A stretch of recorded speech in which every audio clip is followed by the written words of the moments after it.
December 25, 2016 marks 25 years since the president of the Soviet Union resigned, leading to the end of the most powerful communist-leaning country in history. Although it stood as a major opposing force to the United States throughout the second half of the 20th century, the country's domestic struggles ultimately led to its downfall. So why exactly did the Soviet Union collapse? Well, the fall of the Union of Soviet Socialist Republics, or USSR, can be said to begin with its last leader, Mikhail Gorbachev. He was in power from 1985 to 1991 and implemented a large number of reforms to try and deal with the growing unrest countrywide. Gorbachev entered office following what was called the era of stagnation, generally considered to cover the mid-1960s to the mid-1980s. Although the causes of this stagnation varied, they were largely based on economic, social, and military issues instituted during the reign of Leonid Brezhnev and several subsequent leaders. Although different theories have been proposed, one suggests that the Soviet Union was desperate to outperform the United States in two major regions, military and spaceflight. This led to excessive spending, with the Soviet Union establishing a self-contained military-industrial complex at the expense of the economy, leading to underproduction and stagnation. Moreover, after decades of repressive communist rule, domestic attitudes towards the government were at an all-time low, leading to greater dissent and unrest. As the new leader, Gorbachev quickly set out to reverse this stagnation through two massive programs unlike Russia had ever seen before. The first was called Glasnost, effectively meaning transparency. The Communist Party had long banned books, operated a secret police force against dissent, and arrested citizens for political disagreements. But Glasnost ended all of these practices and even tacitly encouraged new freedoms. The policy also made an effort to reduce the Communist Party's hold on the entire government, allowing competitive multi-candidate elections to occur.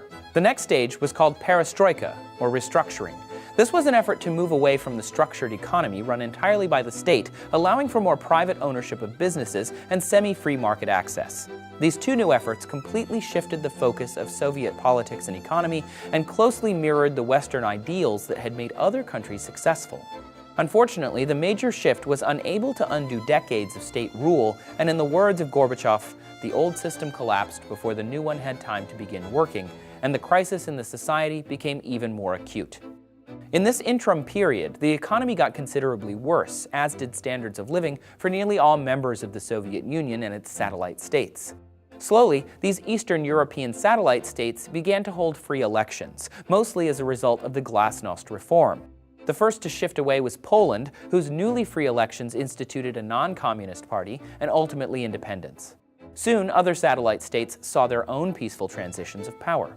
Eventually, these efforts led to widespread unrest throughout the government, and in August of 1991, a group of hardline Communist Party members attempted a coup d'etat against Gorbachev, who they believed was steering the country into failure.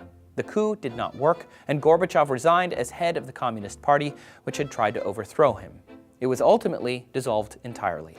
In the midst of the coup, several Baltic states announced their independence, which triggered a domino effect over the next few months.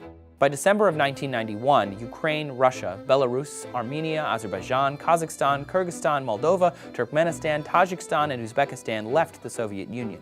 They formed amongst themselves a new international commonwealth of independent states removed from the USSR.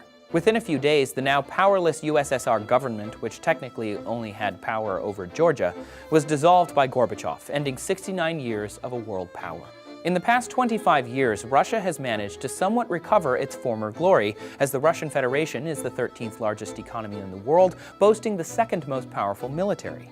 Although it is still lagging behind, Russia's resurgence as a global power is a testament to its influence before the fall of the Soviet Union.